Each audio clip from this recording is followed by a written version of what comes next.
Hey guys, so I'm here in Las Vegas with my favorite place to train. My opinion is it's the very best place to learn anything about self-defense in general here in Las Vegas.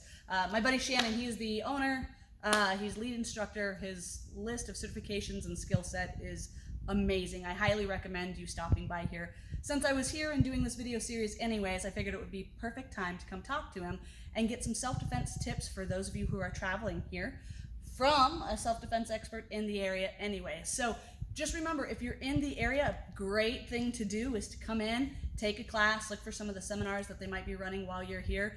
Perfect for a bachelorette weekend, right? Nothing better than learning some self-defense with your friends and your buddies. So Shannon, let's talk about some typical tips that you hear pretty frequently that you think are useful. Yeah, for real. So basically, if you're traveling to Las Vegas, there's so many people that do that. It's a great location. Come and have some fun.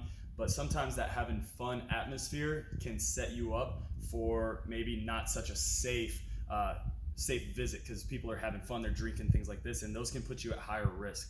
So just like every day, your everyday life, you know where you're going. You've planned where you're gonna go. So if you're going out seeing a show, you're gonna go to that club, you're gonna go to that 5-star restaurant. I recommend that you've planned your day.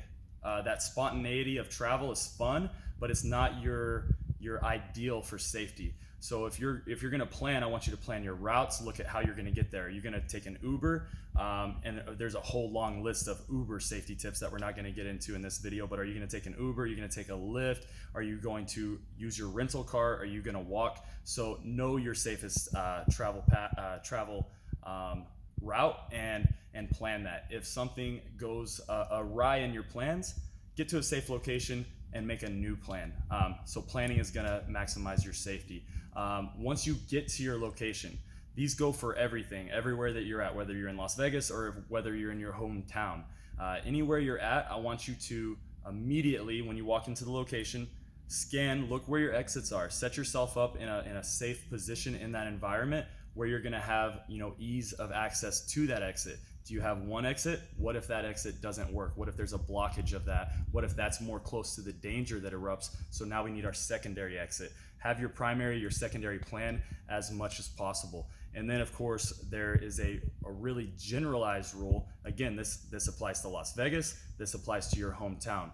Safety in numbers. Have a travel buddy. If you're going out, especially in Las Vegas, try to travel with your friends, travel with your family, travel with another accomplice, a work buddy, something like this, because if you have one other person, you're much less likely to be targeted as a victim. So are there any things you would like to add to safety in numbers? Who could you travel with? How could you do that? What about your family? Anything that you could think of that you would want to elaborate and expand on any of those subjects? The only thing I would add, just from stories and experience I've heard, is if you are traveling with somebody who then becomes unsafe, maybe make a plan for yourself that way as to what that would look like. Setting expectations with friends and family members prior to a fun trip like coming to Las Vegas is always a good thing to think about in advance.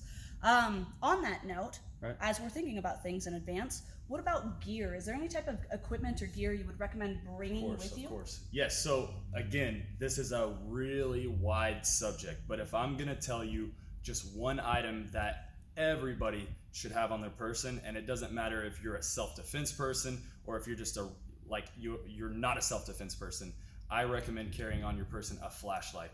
They have really good small flashlights now with the LED and battery technology. They're going to be really bright as you need. You can change and research different lumen levels. But why am I recommending a flashlight?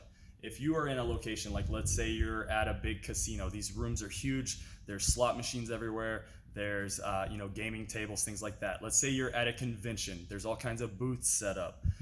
Now let's assume you're in that location and all of a sudden we have a power outage, right? I know that electrical codes and all that are going to dictate that they have emergency lighting that's supposed to kick on and illuminate your exits, things like that. But do we want to rely on those things actually functioning? And then also, are we going to rely that there's no dark spots? What if that convention booth is set up right next to one of those emergency lighting paths and it blocks, and you have a dark shadowy area, long hallway, things like this? So it goes back to our first tip of planning to succeed instead of relying on others to protect you. So just having a flashlight, being able to light your path and get out of that dark location, that's key. And everybody can have a flashlight on their person. You can carry a flashlight onto a plane. You can carry it everywhere. Nobody's gonna say, hey, what's that? You can't carry that. It's a flashlight. You know what I'm saying? So make sure you have that. And I think we have one more subject area we're gonna talk about other than gear. Are there any gears? Like I said, it's such a large subject. I don't think this is a gear video, so let's not get any more into that. But are there any other subjects we want to talk about? Yeah, specifically with Las Vegas, there's a complex dynamic here, and there are unique factors that we need to take into consideration here in Las Vegas. I would like to talk to you a little bit more about things like human trafficking and things that people can be aware of in the area, specifically on that topic. For sure.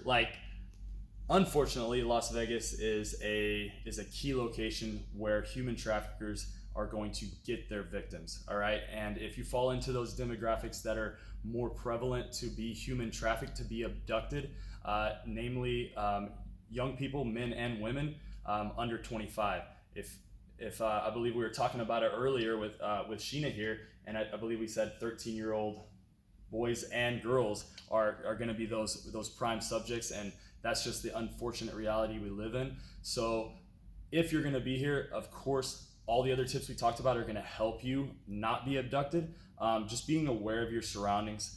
When you walk into these locations, give the environment, give the people in there a scan. If you notice that somebody's paying special attention to you, it might be best to just go ahead and leave that situation. If they're looking at you more so than you think is normal, they're watching you. They might be casing you to see if they recognize an opportunity that they might be able to capitalize on, because that's what criminals do. They look for opportunities and then they try to capitalize on it. So if you're thinking about not allowing them that opportunity, think about what are they looking for. They're looking for you to be not aware. You're on your cell phone all the time. You've got your back to them whenever you're in like an enclosed space, like an elevator, something like this. So don't give them that opportunity to abduct you. If you're in the drinking age, say you're 21, you're out on the town, and you are getting some drinks, right? Be sure to always be aware of your drink. Don't allow that to get out of your sight, and don't take drinks from strangers. I know that sounds obvious, but people, whenever they're in that party atmosphere, this guy seems like he's super nice, he's good looking, he's talking, he's giving you compliments, and he buys you a drink or he hands you one. That could be a setup. So don't accept that from people you don't know.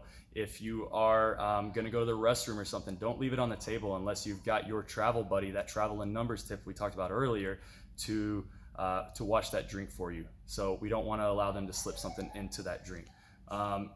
So I think that really covers some basic tips on that. Is there anything you would also recommend, maybe for other demographics, maybe those young kids, things like that maybe parents can do to support the safety of their kids while they're traveling with them? Absolutely. I feel like Las Vegas has become more of a family-friendly place in the last couple of decades. I know I've even brought my little one here, and she had a blast. So I think it's really important that parents are paying attention to their kiddos as closely as possible. Like Shannon mentioned, watching the way that people are watching you is always a good indication that somebody is up to no good. And lastly, I would definitely suggest, if you're out and about, remember, this is the age of technology. Having somebody be able to track your movements back at home, somebody you trust, like a significant other or a parent, is always a wise idea, just in case all of a sudden you fall out of contact for any length of time.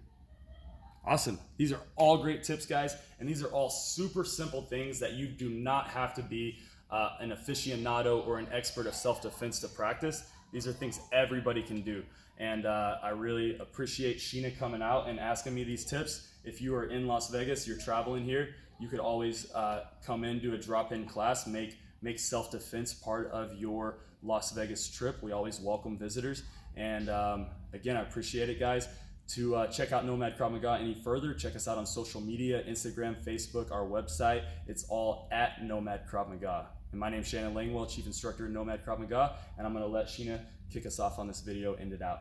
All right. So again, I can't encourage you guys to come again. If you're in town, absolutely stop by. It's maybe 10 minutes from the Strip. I know that was about the length of my Uber ride. It's certainly worth the trip out here to come and educate yourself, learn something, get a good sweat on, especially before you're going to go out and have some fun. So thank you, Shannon. I'm looking forward to all the things coming up here soon.